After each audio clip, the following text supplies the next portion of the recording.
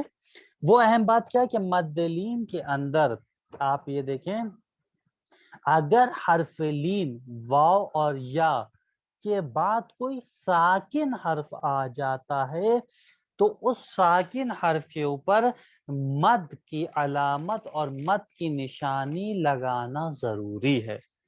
جیسے کاف ہا یا عین اور صاد. اس مثال کے اندر آپ دیکھیں عین بریکٹ کے اندر کاف ہا یا کو چھوڑ کے عین تیسرے حرف کے اوپر آئے, تیسرے لفظ کے اوپر آپ آئے تو دیکھیں گے کہ عین یہ زبر اے نون ساکن. جیسے پہلے عرض کیا کہ مد لین وہ ہے کہ واو سے پہلے زبر اور یا سے پہلے زبر. عین کے اندر یا سے پہلے زبر کی علامت ہے اور یا کے بعد نون ساکن آ رہا ہے, کہ جیسا کہ ابھی عرض کیا تھا کہ اگر وہ مد لین کے اندر حروف لین کے بعد کوئی حرف ساکن آ جائے تو اس حرف کے اوپر مد کی علامت لگانا ضروری ہے. لہذا یہاں کے اوپر نون کے اوپر آپ دیکھیں کہ مد کی علامت ظاہر کی گئی ہے اور لگائی گئی ہے. آگا یہ جی نہیں سمجھا, یہ عین کے ساکن کہاں ہے وہ نہیں سمجھا. پھر مد لین سمجھا, واو کے پہلے فتح اور یہ کے پہلے فتح آ جائے, پھر کیا کرنا ہے؟ دیکھیے بہت آسان ہے, اس کو یوں آپ ذہن میں حفظ کریں, اس کو یوں کچھ اس طرح کریں. آپ کو یہ پتا چل گیا کہ حروف لین کون سے ہیں, واو اور یا, ٹھیک ہے. اب آ کے آپ یہ دیکھیں کہ حروف لین کے بعد جو حرف آ رہا ہے وہ حرف ساکن ہے یا متحرک ہے. اگر ساکن ہے تو اس حرف کے اوپر مد کی علامت بنا دی جائے گی, مد کی علامت بنا دیں. اور اگر متحرک ہے تو کوئی ضرورت نہیں. بس اسی چیز کو یہاں کے اوپر بیان کیا گیا ہے.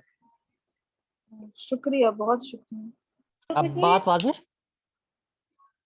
جی بہت آسان لفظوں میں آپ نے سمجھا دیا, دیکھنے میں بہت بڑا لگ رہا ہے. ہاں نہیں, وہ اس کو اتنا آپ نہیں, بس جو ابھی بات عرض کی تھی اتنا ہی آپ ایگزام میں لکھ دیں گے تو کافی انشاءاللہ. جی جزاک اللہ. مولانا پلیز ریپیٹ کر دیجیے کیا بولے تھے آپ.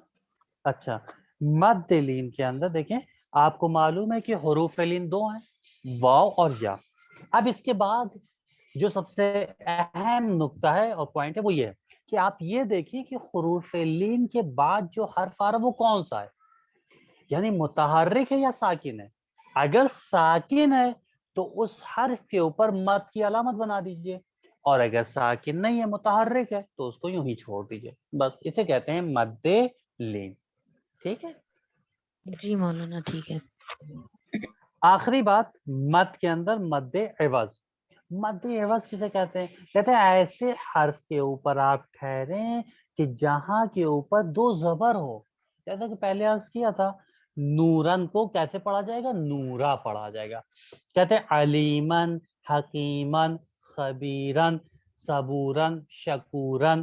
یہ ساری چیزوں کو جب آیت تمام ہو رہی ہو اور وقف کیا جا رہا ہو تو وہاں کے اوپر ان دو زبر کو ہم وقف کی حالت میں الف کے ساتھ پڑھتے ہیں.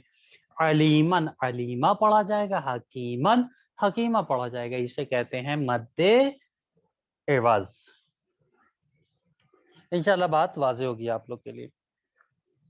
ٹھیک ہے, اب ایک چیز اور عرض کر دیں امتحان کے حوالے سے, اس کو آپ لوگ نوٹ کر لیجیے. جو کل ہم نے سورے بولے تھے آپ لوگ سے اور آیتیں عرض کی تھیں, ان تمام چیزوں کو فی الحال آپ ڈیلیٹ کر دیجئے, اس کو ختم کر دیجئے.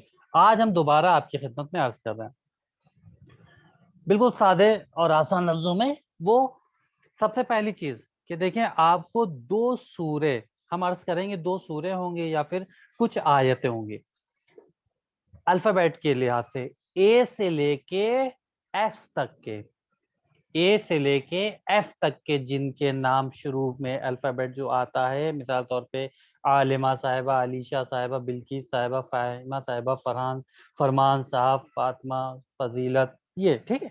اے ٹو ایف, اے سے لے کے ایف تک کے جن کے نام کی شروعات اے سے ہوتی ہے یا ایف سے ہوتی ہے, تو یہ لوگ فی الحال آپ لوگ کے لیے عرض کر رہے ہیں, دوسرے لوگ نہیں.